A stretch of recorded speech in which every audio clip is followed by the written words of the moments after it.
Hello, my name is Bartek and welcome to my channel. Now, today I've got a chest workout for you to try out. It includes 3 different ways of doing a push-ups. So the first push-up is going to be an explosive push-up. Now, 2 ways of doing it. You can either do the front cap if you're less experienced, or do the cap behind. So this is how it's going to look. So if you do the front, it's here, and you clap behind.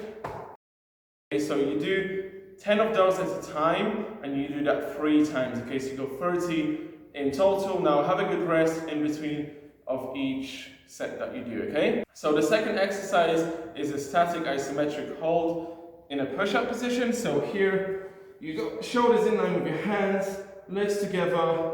You're going to lean slightly forward to get a perfect form, and you just stop halfway here, okay? Now you want to aim for 30 to 60 seconds of that hold per set. So you would do 3 sets again, so that's going to equal to about 3 minutes of just holding that push-up position, okay? Now the third exercise is just regular push-ups. However, we're going to take in that diamond shape, so you're doing them with a very close grip, and for sure these are going to be a lot harder than normal push-ups, and I want you to perform them really slowly. So 3 seconds down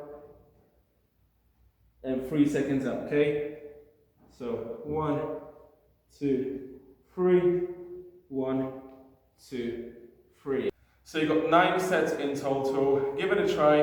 That routine shouldn't take you too long, and it will make your chest work for sure. Now if it's too easy and you've done the whole round, do it again. If it was too hard, you can regress some of the progressions, which could be, for example, like this. So the first exercise you can do on your knees with a little lift of the floor.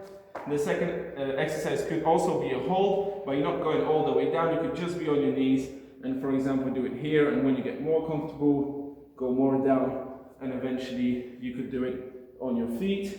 Now the third exercise, again, you can do it on your knees and just keep slightly a narrower grip and do it that way, okay? So you can always progress or regress what you do, and make sure it challenges you and just adapt it to your own level and ability, okay? I hope the video helped you, and let me know down in the comment section if it did. Make sure you subscribe to stay updated for the releases that I'm going to be posting on here, and I will see you in the next video.